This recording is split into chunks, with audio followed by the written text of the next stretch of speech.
దేవుని నామమున స్తోత్రంలోని నాటి ధ్యానాంశము సువార్త సేవకై పిలుపు. యోహాను సువార్త 17వ అధ్యాయము 18వ వచనం ప్రకారము, నీవు నన్ను లోకంలోనికి పంపిన ప్రకారం నేనును వారిని లోకమునకు పంపితిని. మొదటిగా యేసు ప్రభుల వారిని దేవునితో ఒక నూతన సంబంధం కలిగి ఉండడానికి యేసు ప్రభు ఈ లోకమునకు వచ్చారు. ఆ విధముగా చేయవలసిన అవసరము ఆయనకు లేదు. ఆయన పరలోకముల స్థానంలో తాను ఉండిపోవచ్చు. అయితే ఆయన స్వచ్ఛందంగా మన కోసం మరణించడానికి, తిరుగుబాటు చేసిన మానవ జాతికి దేవుని క్షమాపణ, ప్రేమ, అంగీకారము అందించడానికి వచ్చారు. ఫిలిప్పీయులకు రాసిన పత్రిక 2వ అధ్యాయము 5-8 వచనములు. ఆయన ఈ లోకమునకు వచ్చినప్పుడు ఆయన శ్రోతలు మొదట ఆసక్తిని కనపరిచారు.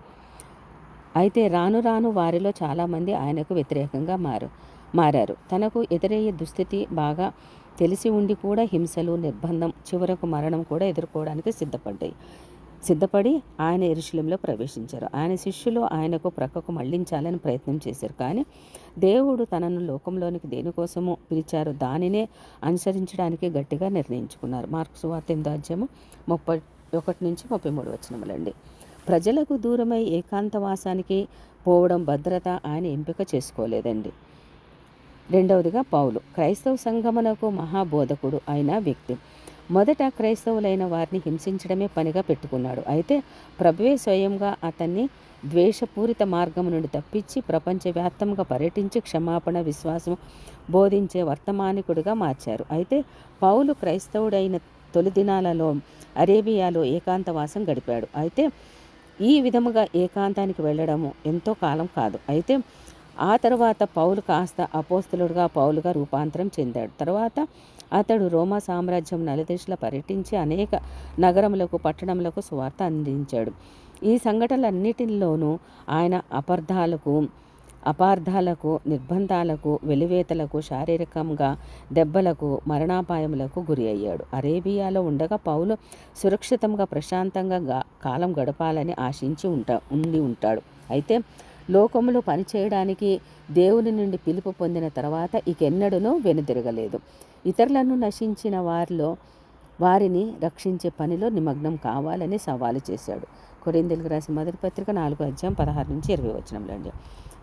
తర్వాత పేతురు తన జీవిత కాలమంతయు తాను పుట్టి పెరిగి ప్రత్యేక మనస్తత్వముతో సతమతమయ్యాడు. శ్రమలు, తిరస్కారం ఆయనకు బొత్తిగా ఇష్టం లేదు. కొన్నిసార్లు దానిని ముందే నిలువరించే ప్రయత్నం చేశాడు.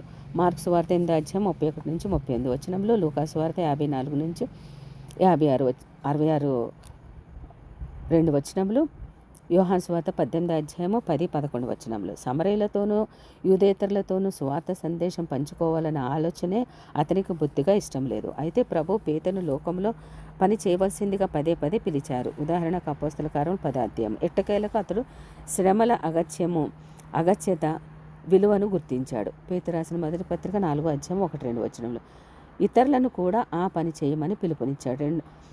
పేతురు రాసిన మొదటి పత్రిక 2వ అధ్యాయం 11-12 వచనములు అండి. తర్వాత బర్నబా అండి. గౌరవ మర్యాదలు ఉండిన భూస్వామి యెరూషలేము సంఘములో నాయకుడిగా అతడు భద్రమైన స్థానంలో ఉన్నాడు. అయితే అంతియోక్యలో అధిక సంఖ్యాకులు యూదులే ఉన్న ఉద్యమంలోనికి యూదేతరులు కూడా వచ్చారనే విషయాన్ని ధృవీకరించుకొని పని చేయడానికి అంగీకరించాడు. వారు విన్న వార్తలు నిజమే. అన్ని జాతుల వారు సహవాసములో చేరుతూ ఉన్నారు. అయితే అంతవరకు ఎవరికీ అంతగా తెలియని పౌలు సాయం తీసుకొని ఈ నూతన విశ్వాసులను విశ్వాసంతో బలపరచడానికి ఆయన బయలుదేరాడు.